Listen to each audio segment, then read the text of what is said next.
One of the most crowd-pleasing classes is the funny car. Basically a fuel dragster with a fiberglass body resembling current production automobiles, these cars can cover the quarter mile in 6.5 seconds at over 220 miles per hour. Right now, let's switch to the quarterfinals of another class, the funny cars. And here are the quarterfinal pairings. These cars hit speeds of 214 miles an hour, cost as high as $30,000. Now to the bleach box. After cleaning and heating his tires comes Pat Foster. That's his opponent in the blue car, Tom McEwen. This is Pat on the far lane in the red car. He was the top qualifier, 212 miles per hour. And Tom McEwen qualified fifth. Foster from Tarzana, California. Tom McEwen from Fountain Valley, California. Moving up to the start. Going to be coming up momentarily. There it is. Tom McEwen's off first. Pat Foster's trying to catch him with the red car. Pat Foster's coming up, and at the finish, it is Pat Foster. 6.69 is the time.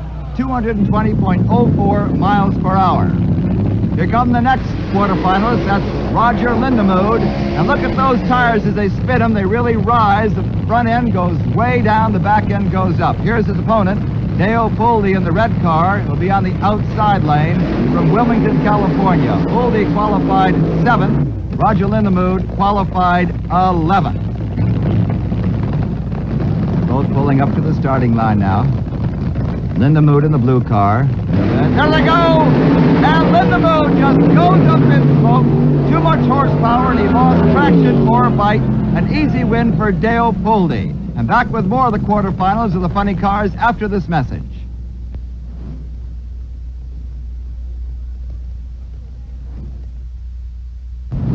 Before we continue with the funny car quarterfinals, I'd like to say that funny cars are a sophisticated exotic fuel dragster masquerading as a family car.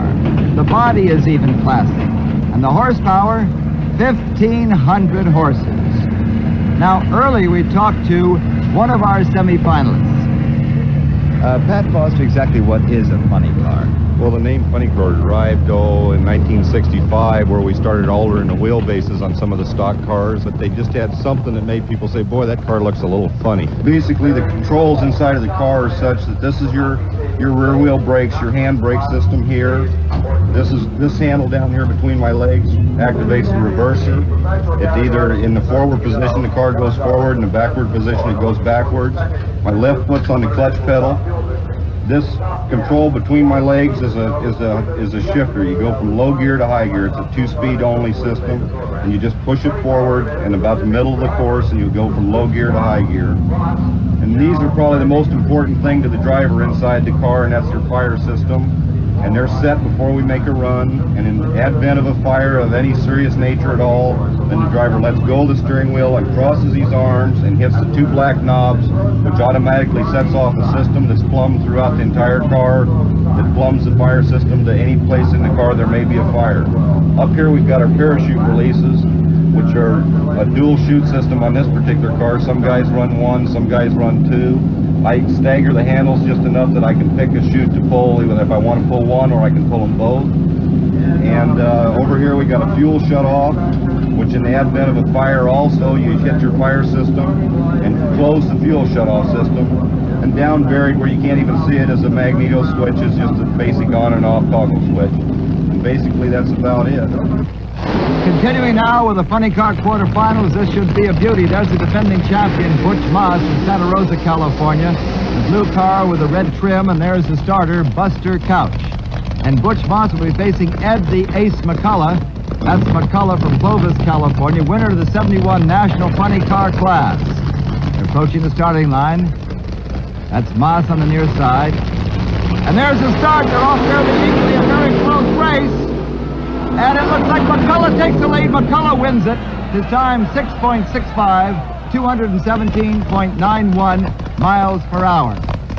Here's another quarterfinal pairing. Swinging into view now is Jim Dunn from La Mirada, California, in the red car. It's the only rear-engine funny car in the competition here. He'll be facing Jake Johnson of Fort Worth, Texas, who'll be in the blue car. Now watch him spin his wheels and watch them rise. Coming out of the bleach box. In that bleach box to clean the wheels and heat them up is latex, glue, bleach. Everybody has their own concoction. That is Jake Johnson from Fort Worth, Texas there in the blue car in the near lane as we switch back to Jimmy Dunn in the red car. They're off. Dunn got the start, but Jake is coming up on him on the near lane. Johnson at the end is the winner. Jake Johnson, 6.94, 178.92 miles per hour. Back here for the semifinals of the funny cars once again in Pomona, California. That is Dale Fuldy, who'll be in the near lane on the left-hand side, and they're both red cars. He'll be facing Pat Foster, who just ran the fastest time here of the day, 220.04 in the quarterfinals. Now here's how the two match races line up here, and to the winner, $10,675. That is Pat Foster in the red car. He'll be on the outside lane. He has the yellow streak down the side of it against Dale Fuldy, also in a red car. Now both of them are taking their time warming up here. They're going out of the bleach box, cleaning off those tires. Here comes Pat Foster, who had the top qualifying time here. But they're going back and forth quite a bit, and that is cooling off the tires. And if you get too much horsepower and those tires cool up, you might go up in smoke, lose traction. We'll see what happens here. They faced each other just a few weeks ago, and Dale Fuldy won that one. Fuldy on the inside, Foster on the far lane. There they go, and look at the smoke behind Pat Foster. He's going up in smoke, losing traction. Looks like Fuldy all the way, and Fuldy is the winner. His time, 7.57, 181.08 miles per hour. And once again, it's not the speed at the end of the course that wins, it's the lap time over the quarter mile.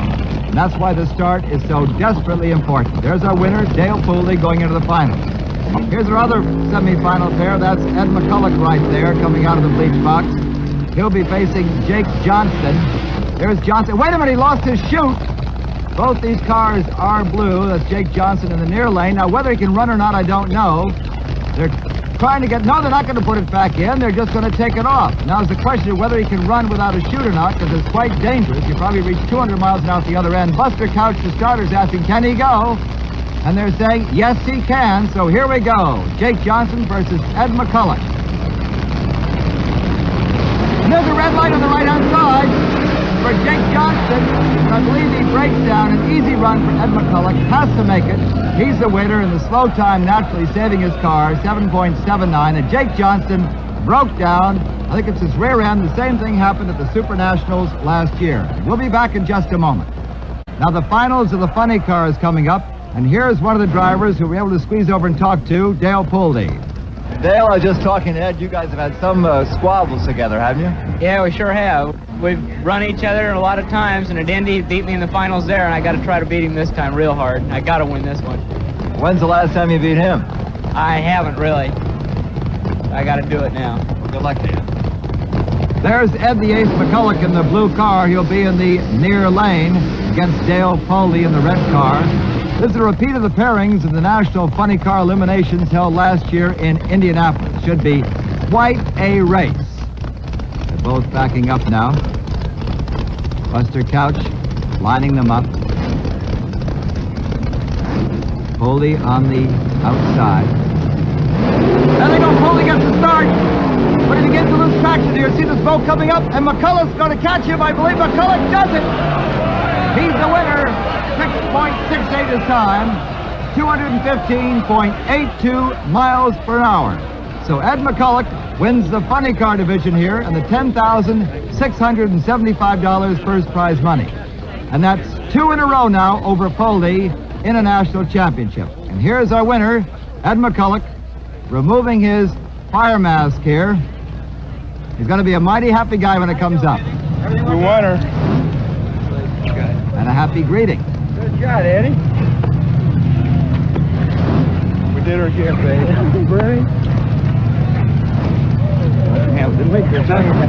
With the jet dragsters, funny cars, wheel standers, and nitro fuelers, Great Lakes Dragaway was hosting the biggest speed show in the Midwest, with a crowd to match. But this meet was a little different. The jets were taking on the funny cars and the fuelers.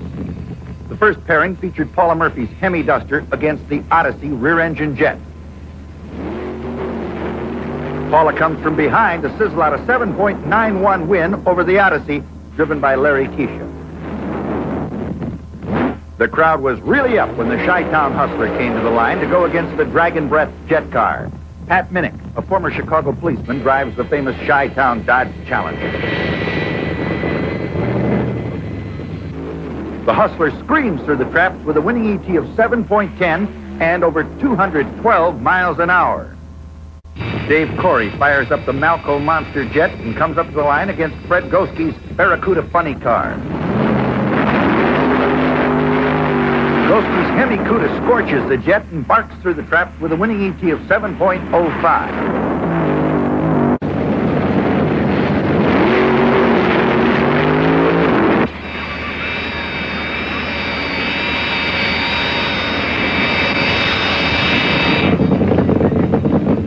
In this run, Arnie the Farmer Beswick goes up against Fred Sibley in the US-1 jet.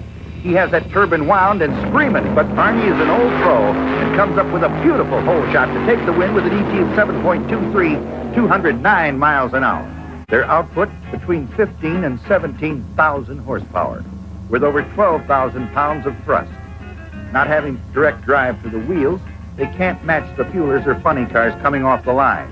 However, their speed down the last half of the strip is blinding.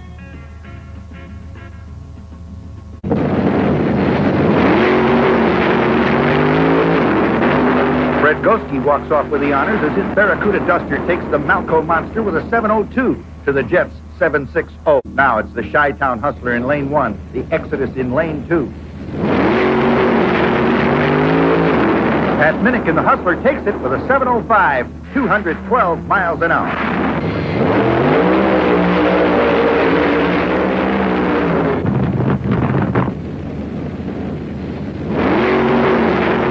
Arnie Beswick and his fabulous Firebird make it a clean sweep for the day as he dusts off Doug Rose in the Green Mamba Jet with an ET of 7.06.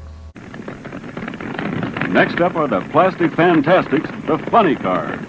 Prudhomme wonders if there's any way he can get repaired before his next round.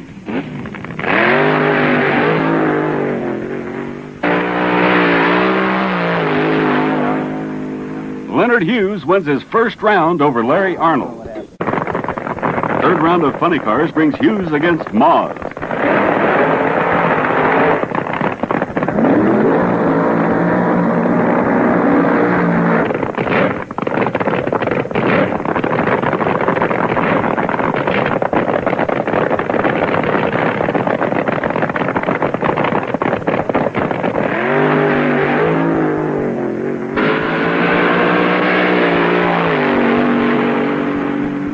Leonard Hughes is the winner.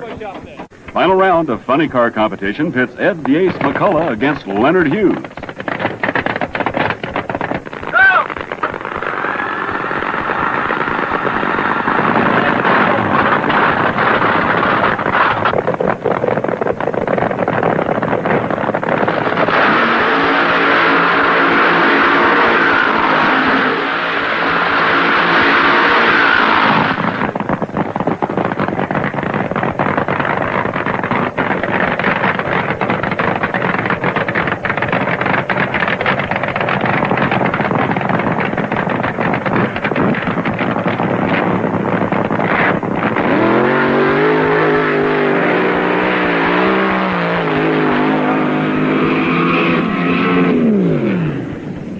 Ed McCullough wins Funny Car Eliminator with a 6.85-second run.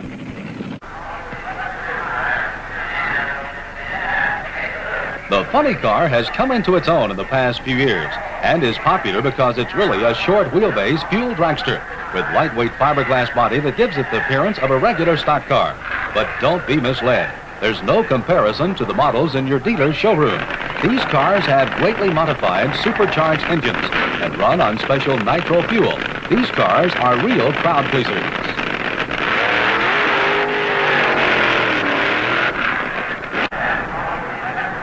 The 1971 winners, such as Phil Castronova in the Funny Car division, are assessing their chances and the stiff competition. Well, Funny Car competition at the World Finals will be outstanding, including one of the top stars, Phil Castronova. And Phil, you got one run in yesterday. Did that tell you a great deal? Yes, it did. You know, we ran good number. We're a little low on power, so we know where to go now. How do you tune a car in a little cooler conditions here, as far as warm conditions are concerned? What do you do different to tune one of these funny cars? Well, it's just not the coolness, it's the temperature. You're 3,000 feet above sea level, and you have to spin your motor a little faster than on sea level. See, so you have to go by the combination of the pulleys from the blower to the motor, and by the nitro, you get it.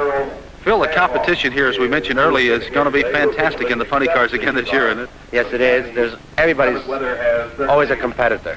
I know you have to run heads up with the guy in the other lane for you, but what kind of ETs are you going to take to win this funny car championship this year?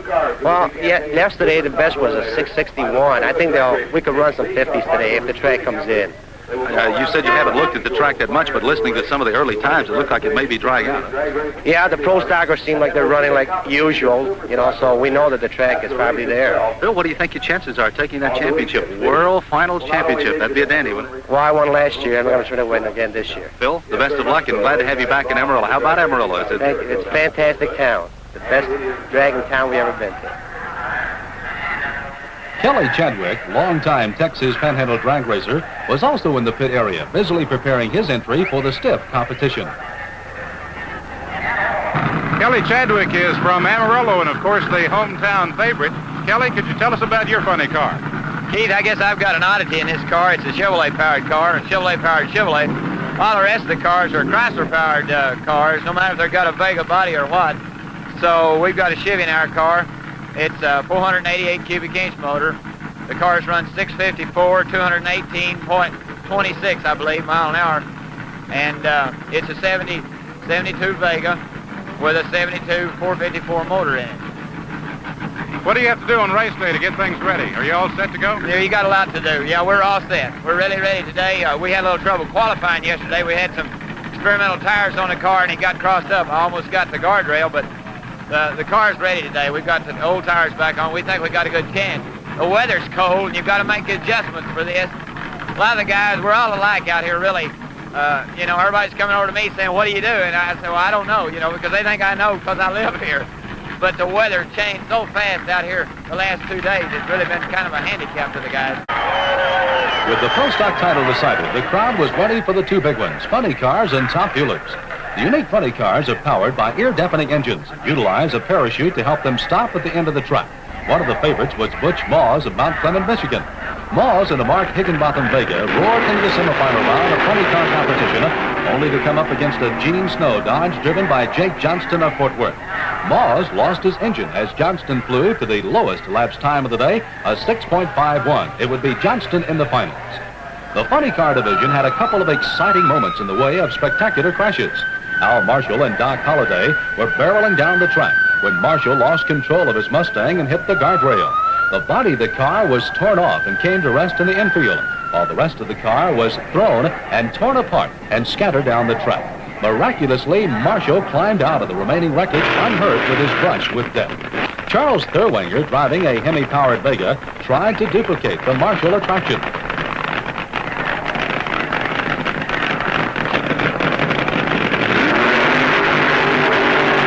He was racing Butch Moss when he too hit the guardrail, severely damaging his car, but again, no injuries. For all the power and speed built into these cars, safety comes first, and every precaution is taken to protect the driver. The final race of the day, the World Championship in the funny car division. Larry Fullerton of Beverly Hills, California, in the Fullerton Duhaney Hemi-powered Mustang, and Jake Johnston driving Gene Snow's Dodge. Here it is, the two strongest drag racing teams of the day going for the final big prize. Johnston and Fullerton, both powerhouses, both tops in their field. Blazing through the finish spurt was Larry Fullerton in the Trojan Horse with an elapsed time of 6.58 and 222.32 miles per hour.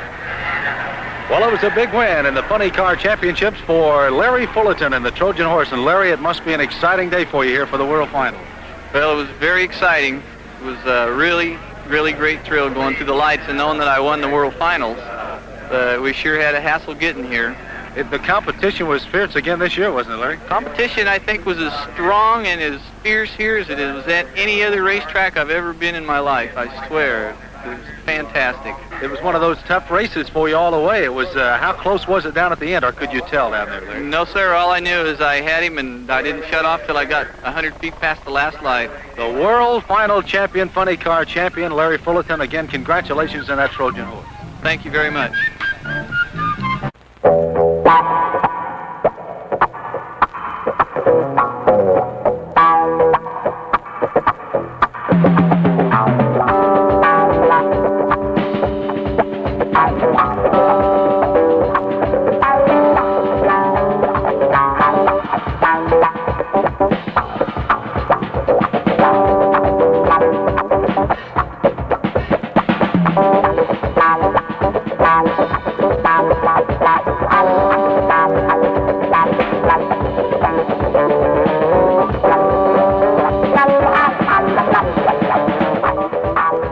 I guess I've always loved racing. Any kind of racing, just as long as I can remember. First time I raced was at night. We were runner-up in the race and made 75 bucks, and I was really living. It's a fantastic sport, really fantastic.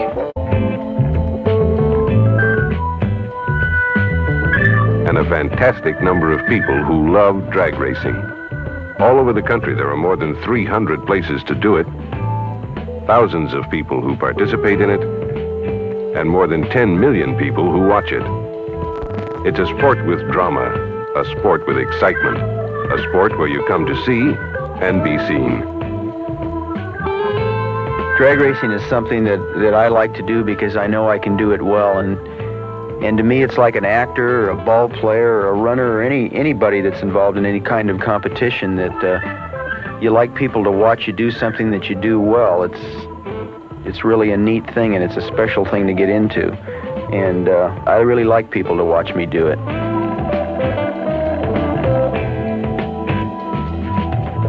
But the competition's where it's really at. To race another guy that qualified and to beat him. I think I'd run if nobody was watching out there, though, really, because it's once you get qualified and you're into that car and into that racing thing, you really don't know that there's anyone out there. You're really down into racing the guy that you're racing, and it's a fantastic feeling. The competition's really tough. It's just unbelievable how tough it really is to qualify, not only to win a race, but to go out and qualify. And it's really getting tougher all the time.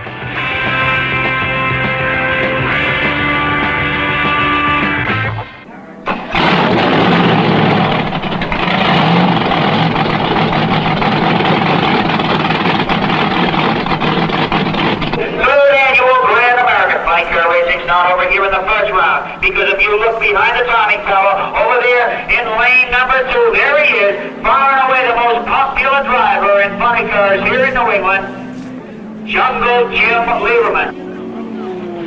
I have to always worry about the people watching me. It's them that I'm there for. If I don't make them happy, there's no reason for me to even be there.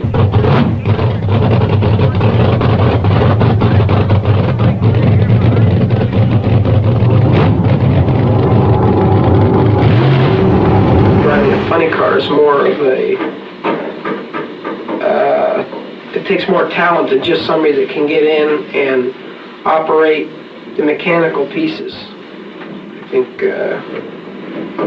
that people have to have something more to shoot for than just the car. Each car has its own personality. I know it does. I watch a lot of these cars all throughout the season.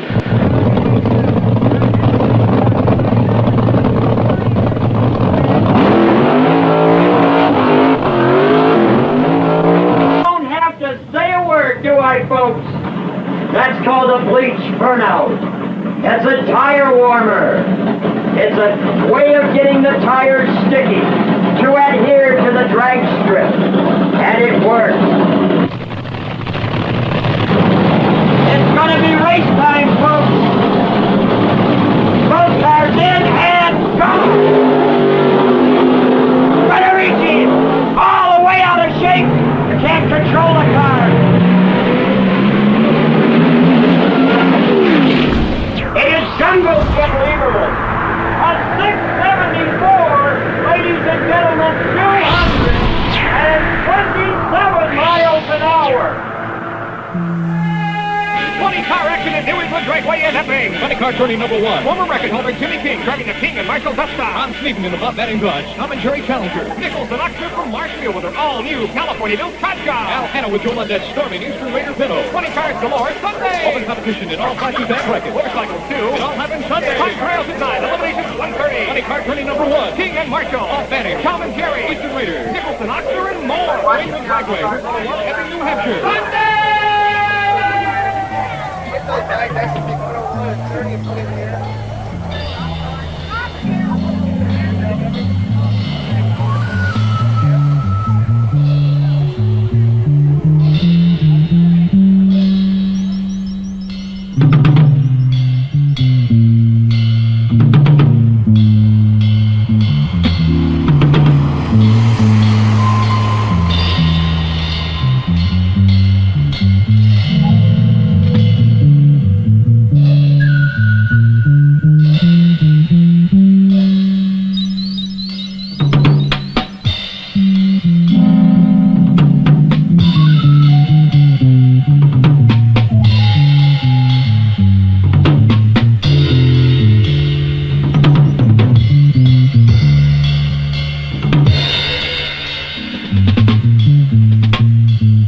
The ride is like being a passenger in a jet airplane, we'll say. It's like being shot out of a bullet, out of a gun coming off the line. And down the other end, everything gets pretty gray. You can usually make out where the track is, unless you've got some kind of a tire shake.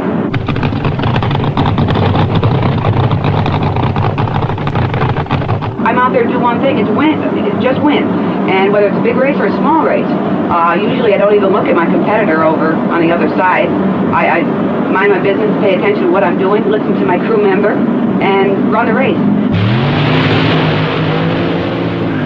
Once you start to race, it's something that you can't stop doing. It's a big charge, because every time you go, if you go 210 miles an hour, you want to go 212, and you'll do anything you can to do it. No matter how fast I go, I always know I can go faster. And it seems the worse things get, the harder you work. I've had times when the cars were blown up, the truck motors blown up, everything was bad. And you work, day and night to get it back together, just to go back out and race. I don't think you could do it any other way, because there's too many times when everything goes wrong. More times things are going wrong than they are right. Fire is the drag racer's worst enemy as far as the fuel car is concerned. I think that's one thing that the driver definitely thinks about before he even gets into the car. Like fire, I think, is always in his mind. Not so much in somebody that hasn't had one, but once you've had a fire, I believe that you're thinking about it. We usually carry 2 fire extinguishers right on the race car, but the fire can still do damage to you before you ever even can make a reaction. It's like there's nothing, and then all of a sudden it's all around you, and you panic in 1,000 different ways, Like, you still maintain to drive the car, but your main interest is get away from the heat. And you try and stop the car in any way, shape, or form you can. You just want to get away from the heat. The fire I had was because I had an oil seal go bad. All the oil went to the front of the engine and blew out the seal. And just flew all over the car. And it was like a 4th of July. But the fire I had burned just briefly for seconds. Like, even if I had fire bottles on the car, which I didn't at that time, it wouldn't make any difference because the fire had already done its damage and was gone. But just in those few seconds, it burned the car, the sides of the car, and burned my boots, and singed my hair, burned my gloves.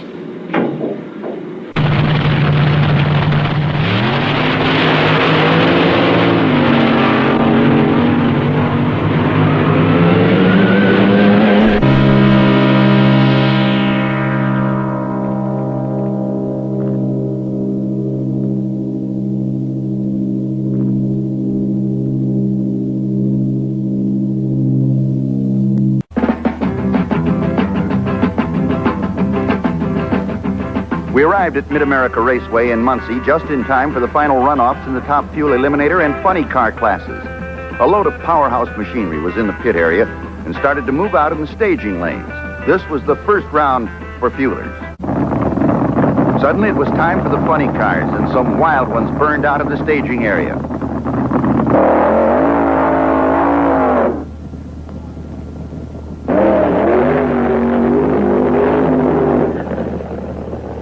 The first duel in the second round featured Al Hanna driving the Eastern Raider against Setzer and Foster's Chevy Vega.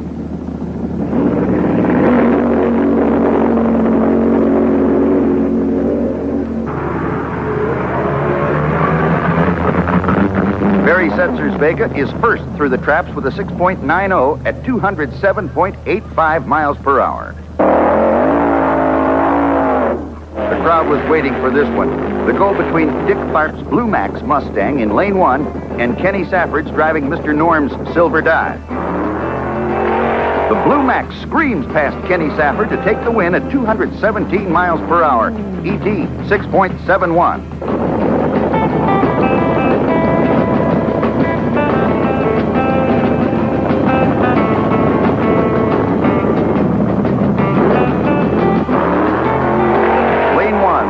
Joe Lee lights the fuse under his Charger to squeak out a close win over Gary Bolger, driving the Gold Digger. This last run in the second round put Paula Murphy in her oil company special against Jim Paoli in the red, white, and blue Vega.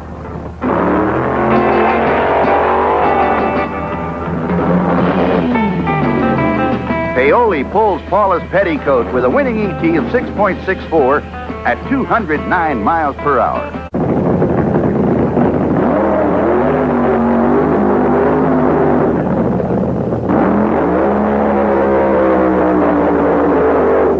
The first match in the Funny Car semis put Jim Paoli and Smokey Joe Lee head-to-head at the start line.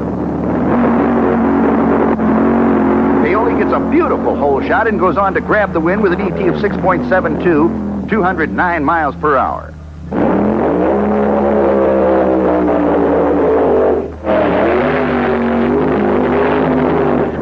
This was the rhubarb of the day. It seems that Dick Tharp popped his chute on the Blue Max during his burnout. The crew grabbed it out of the car in a hurry, but not before the officials spotted it. And it's illegal for these cars to run without a chute.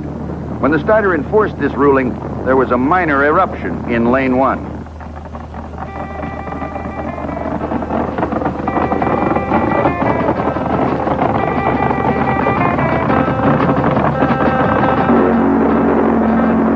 The countdown continued, and on the green, Barry Setzer made a lonesome winning run in lane 2.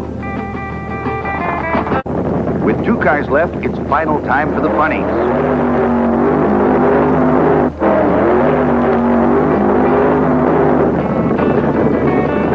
The Setzer and Foster cars in lane 1, driven by Barry Setzer, Jim Paoli's Vega in lane 2. Both cars explosive, and the crowd is up.